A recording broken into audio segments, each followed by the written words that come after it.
So let me get right into it here. So James Clerk Maxwell was undoubtedly one of the greatest physicists in the 19th century. And his work to establish a comprehensive electromagnetic theory was not unique in respect that many other physicists in the same era were working in the same area. Indeed, the culmination of Maxwell's work was captured in his treatise in 1873, but was not very well received, as you'll hear later from some of the other presenters.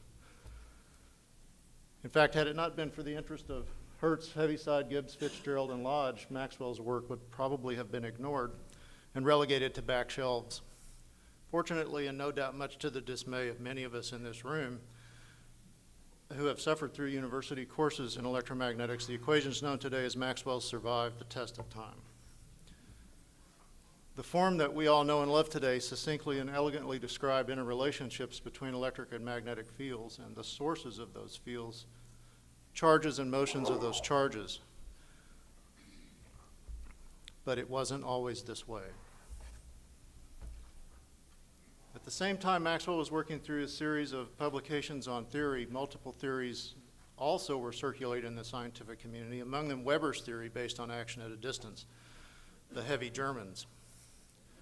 Weber's theory was very clear on what was meant by electrical charge and how interactions could be described. In contrast, Maxwell's theory was rather vague on what he meant by electrical charge, contained his displacement current and displacement concepts, neither of which had any experimental evidence to back them up, placed potentials at the core of the definitions of the field components, and asserted that electromagnetic phenomena and light were one and the same, both of which travel through free space in a transversal mode. These were pretty revolutionary concepts. In addition, at the urging of his lifelong friend, and we'll blame him, Peter Guthrie Tait, Maxwell employed quaternion notation and expressions in his treatise. To top it all off, Maxwell died in 1879 before he completed the first half of the revision of his treatise, leaving interpretation of his theory to his successors. Here we are 150 years later, and we're still debating what they mean.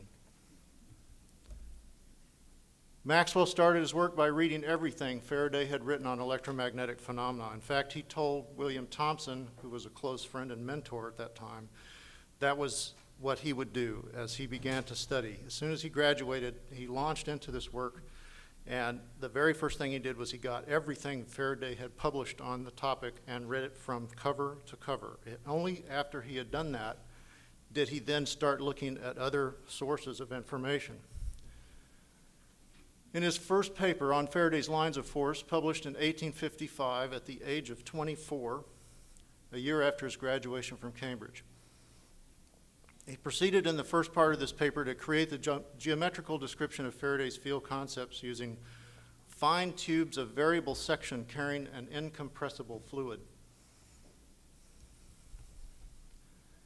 He continued through with this approach and was able to show all of his results attained for static electrical charges or permanent magnets using action at a distance relationships could also be contained or obtained in the context of the distribution in space of these tubes. How many of you have had to explain what we do to the other folks, other disciplines, and other engineering disciplines you work with? And how many of you have used a hydraulic system analogy? Maxwell clearly states his intent to create a geometrical construct that utilizes mathematics associated with the flow of this fluid through a system of tubes. He makes it clear these efforts are not to be construed as creating or establishing any kind of theory whatsoever. Maxwell's words, by referring everything to the purely geometrical idea of the motion of an imaginary fluid, I hope to attain generality and precision and to avoid the dangers arising from a premature theory of professing to explain the cause of the phenomenon. So he's rather distancing himself away from exactly what he's trying to show us. Using his fluidic analogy, Maxwell was able to write equations relating the total intensity of magnetizing force in a closed curve, embracing an electric current. Welcome to Ampere's law. Maxwell is also able to write a set of equations he left only partially defined in his paper, relating electromotive forces to changes in what Maxwell called the electrotonic state after Faraday. These equations became eventually Faraday's law. His second paper was a 4-part thesis titled On Physical Lines of Force and was published over the span of several months between the end of 1861 and the beginning of 1862. Maxwell created an elaborate mechanical analogy, his theory of molecular vortices, to explain magnetism, and then added idle wheels between the vortices to represent electric current, a picture you've seen in the previous presentation. Rotation of the vortices represented the magnetic field, their angular velocity related to the strength of that field. Electrical current flowed from A to B, as Professor Magdalena showed us, and the resulting motion caused the vortices to rotate counterclockwise. Based on this new vortex model, Maxwell now modified his original equations relating the total intensity of a magnetizing force in a closed curve. And so he's now starting to modify these equations. They're getting bigger, more complicated. Based on his vortex model, Maxwell also modified the original equations relating electromotive forces to electrotonic state. Now these are starting to look very complex. Here, the first and second terms represent effects of motion of any body in the magnetic field. The third term represents changes in the electrotonic state caused by changes of position or intensity of magnets or currents in the field. And the last term, a function of x, y, z, and time, represents the tension at each point in space. So I'll let you soak that in for just a minute. There will be a test.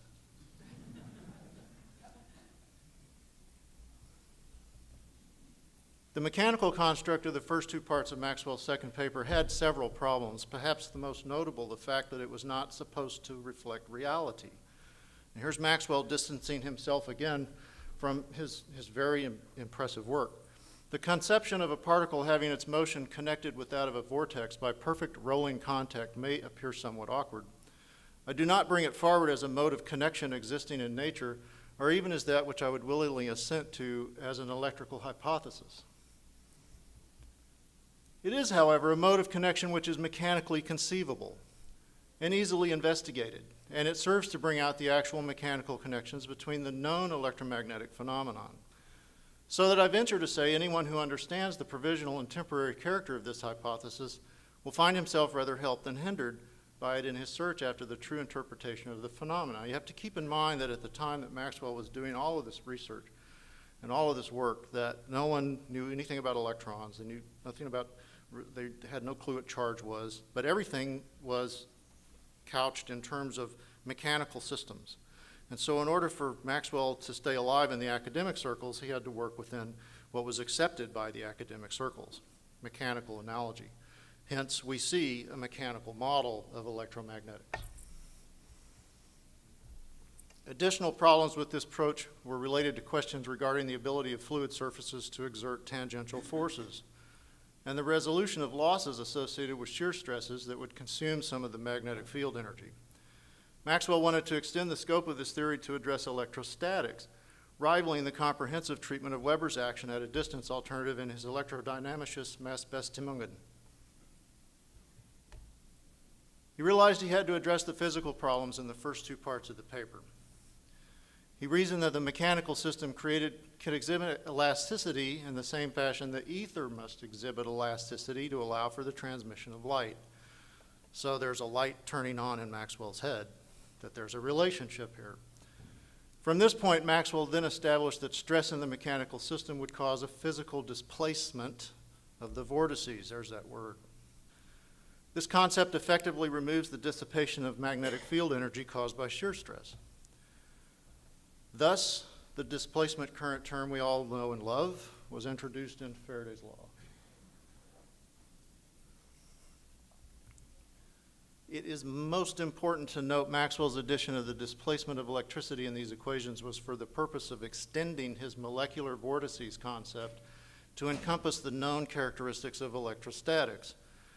His aim here was not to balance an incomplete and inconsistent set of equations for its own sake, nor was it for elegance, but rather to close on and fully define a complete and self-consistent mechanical model of the electromagnetic field. The new term added to Maxwell's expressions for the total current was to represent the flux of small electric particles in the interstices between the vortices associated with progressive elastic deformation of the vortices themselves. Put a different way, Maxwell introduced his concept of displacement current solely to enable his mechanical model to represent his conception of static and dynamic electricity. He then next computed the kinetic and potential energies associated with the relative motions of vortices and particles, arriving at a transport velocity through his model. He equated the kinetic energy to the magnetic field and the potential energy with the electric field. And it concluded the ratio gave him a number equal to that arrived at by Weber and Kohlrausch. The velocity of transverse undulations in our hypothetical medium, calculated from electromagnetic experiments of Kohlrausch and Weber, agrees so exactly with the velocity of light calculated from the optical experiments of Monsieur Fizeau that we can scarcely avoid the inference that light consists in the transverse undulations of the same medium which is the cause of electric and magnetic phenomenon. And this is the first time Maxwell published a connection between electromagnetic theory and light. In spite of his success in addressing some of the problematic features of his vortices, he continued to hold serious reservations about certain aspects of his theory. Adding to this, starting around 1860, Maxwell was becoming more deeply involved in research into the theories of heat and gases, an area that was developing in ways that would act to undermine the applicability of any such vortex-based approach. In fact, Maxwell's views on the use of mechanical models for all things physical was undergoing, quite frankly, an evolutionary process leading to reduced emphasis on such an approach. And quite as an interesting point here, because Maxwell began to go through this evolutionary process, he began to become distant from William Thomson, a lifelong friend and mentor, which would later on result in Thomson denying the validity of Maxwell's theory. Maxwell would find himself next diverted from further work on his electromagnetic theory when he was recruited to join William Thomson's Committee on the Establishment of a Common Set of Electrical Standards and Units. So yes, not only do we have to thank him for his equations, we also have to thank him for all the units that we work with every single day. He and Fleming Jenkin firmly established the use of dimensional analysis as applicable to the measurement of electromagnetic phenomena. The notation formulated in this committee established a phenomenological link between the ratio of electrostatic and electromagnetic units and the velocity of light, an observation that for Maxwell would prove decisive. His paper, A Dynamical Theory of the Electromagnetic Field, was read to the Royal Society in December of 1864. So we actually celebrated 150 years of Maxwell's equations last year. And then he published his paper in January of 1865, so guess what? We're celebrating again. Pretty cool, huh? Maxwell did not doubt the truth of the relations between electromagnetic fields he had painstakingly established in his paper on physical lines of force. On the contrary, he firmly believed these relationships derive from the laws of mechanics. But the somewhat contrived nature of vortices and idle wheels did not set well. Was that something I said?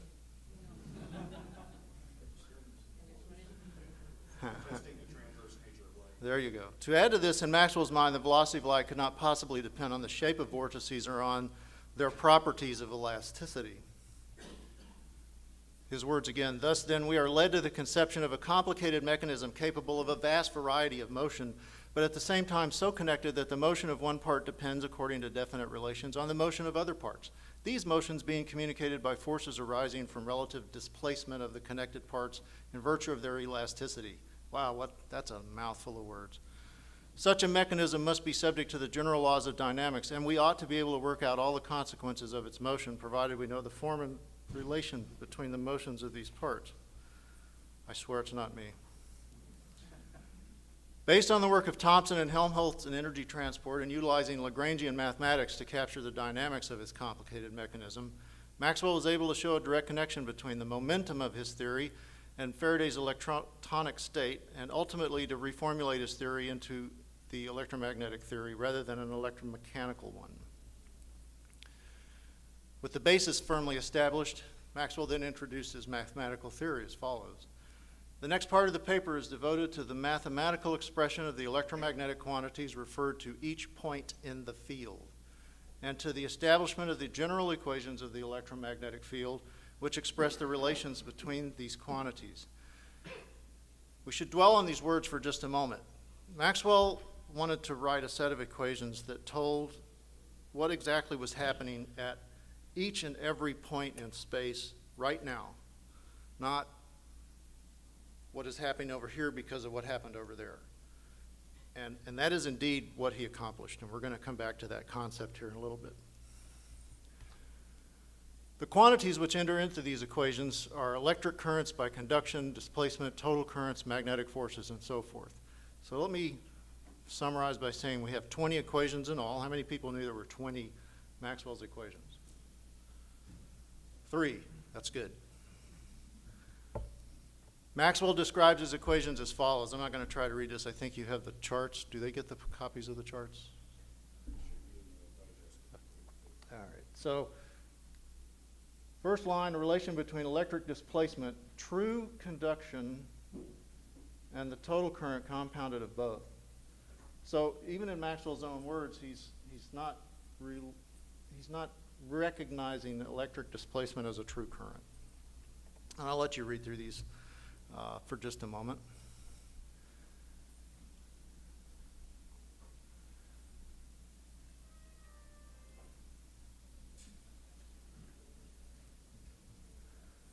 So what did they look like? So these are the original equations in Maxwell's notation. And this is a modernized version of these equations. Some of these are recognizable.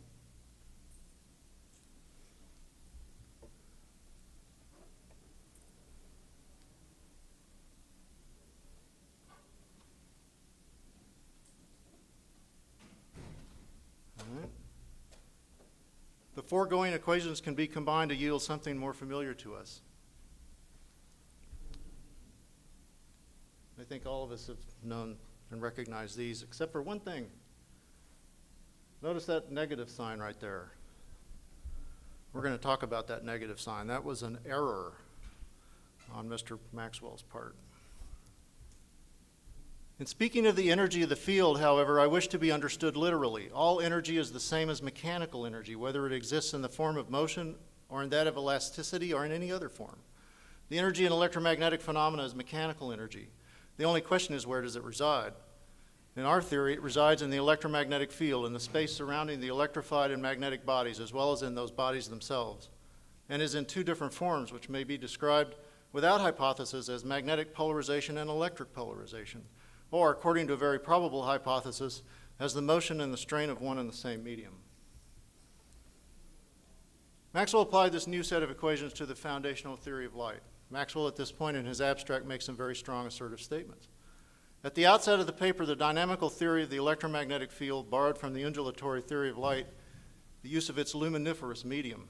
It now restores this medium after having tested its powers of transmitting undulations and the character of those undulations, and certifies that the vibrations are transverse and that the velocity is that of light. Now Maxwell is making a solid connection between his electromagnetic theory and light. What then is light according to the electromagnetic theory? It consists of alternate and opposite, rapidly occurring transverse magnetic disturbances accompanied with electric displacement. Notice he uses the term accompanied. Accompanied with electric displacement, the direction of the electric displacement being at right angles to the magnetic disturbance, and both at right angles to the direction of the ray. That sounds familiar. Did Poynting say something like that? In 1868, Maxwell published a paper titled "On a Method of Making a Direct Comparison of Electrostatic and Electromagnetic Force," with a note on the electromagnetic theory of light. And in the first part of this paper, Maxwell goes to great length to describe his apparatus that he uses in the measurement of the velocity of light, and concluded with a measured value of this number right here. Previously, of course, Weber and Kohlrausch determined a value of 310,000 and so forth, which earlier Maxwell agreed to. But then, in this paper, Maxwell says he believes they were wrong. Well, isn't that interesting? In the second part of this paper, Maxwell stated very clearly 4 theorems regarding the connection of electromagnetic phenomenon. His first theorem, if a closed curve be drawn embracing an electric current, then the integral of the magnetic intensity taken around the closed curve is equal to the current multiplied by 4 pi, Ampere's law. Theorem B, if a conducting circuit embraces a number of lines of magnetic force, and if from any cause whatever the number of these lines is diminished, an electromotive force will act around the circuit, the total amount of which will be equal to the decrement of the number of lines of magnetic force in unit time. Maxwell directly attributed this to Faraday, and of course today we call this Faraday's law. Theorem C, when a dielectric is acted on by electromotive force, it experiences what we may call dielectric polarization. This theorem described Maxwell's displacement of electricity. Maxwell also attributed this to Faraday. Finally, when the electric displacement increases or diminishes, the effect is equivalent to that of an electric current, equivalent to an electric current in the positive or negative direction. At the same time, there will be an action electromagnetically equivalent to that of an electric current through the dielectric. This is clearly a description, Maxwell's description of his displacement current concept. He proceeded to use these 4 theorems just stated to again derive the velocity of light by relating his displacement current to elasticity and the magnetic permeability of the ether, thus showing analytically that what was measured in part 1 of the paper was indeed the velocity of light. Note that Maxwell's displacement concept was the key to his ability to show this derivation. Curiously, Maxwell did not include a clear statement of Theorem A in his second volume, A Treatise on Electricity and Magnetism in 1873. He included almost all of his equations from the 1865 paper, excluding only his equation of continuity. He also included several additional equations not shown in the 1865 paper. So the equations are getting, and if you have a copy of the paper, you can compare the previous slide. Well, I've already done that for you, sorry. I should read my own slides, right?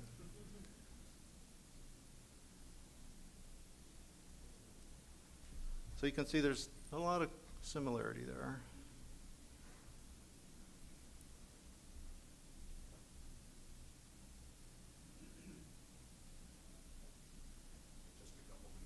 Okay, I'm hurrying.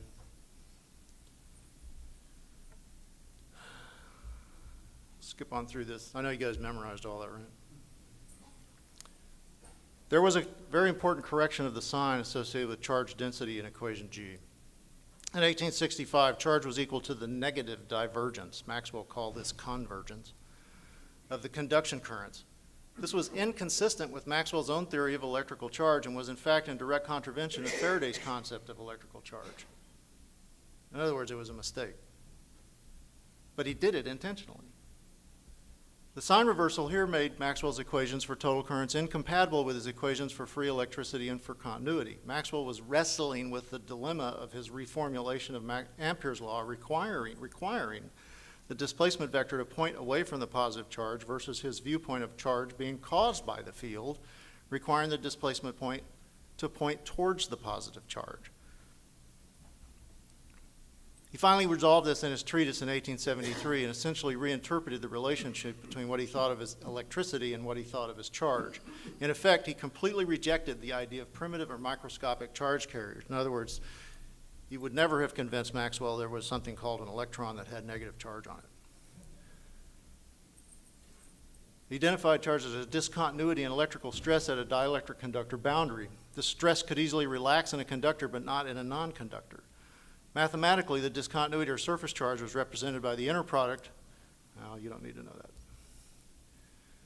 that. Hertz published his derivation of Maxwell's equations using European action at a distance theory in 1884.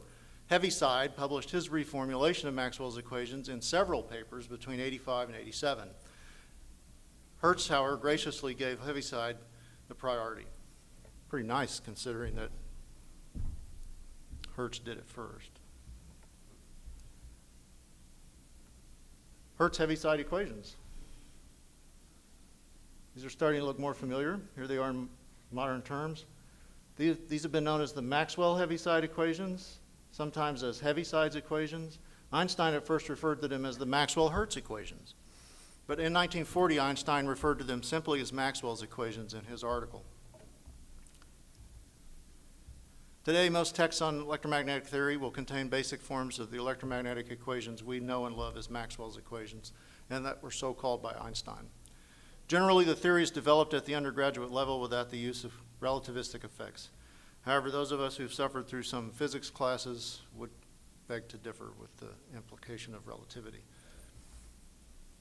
H.A. Lorentz advanced Maxwell's work by melding portions of the European action at a distance theories of Weber, Hertz, and Helmholtz, the heavy Germans again, with Maxwell's field-dominant approach. In spite of Lorentz's work, the discovery of the electron, and the final demise of the ether, with Einstein's introduction of relativity theory, Maxwell's equations, in the form in which Heaviside reformulated them, has survived intact up to today. Basically, the difference lies between Maxwell's use of what's called the Coulomb gauge and what is called the Lorentz gauge, introduced in 1867 and later championed by Fitzgerald in the 80s.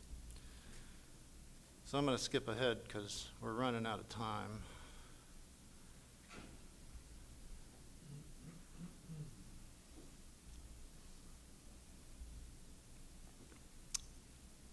I would draw you to note that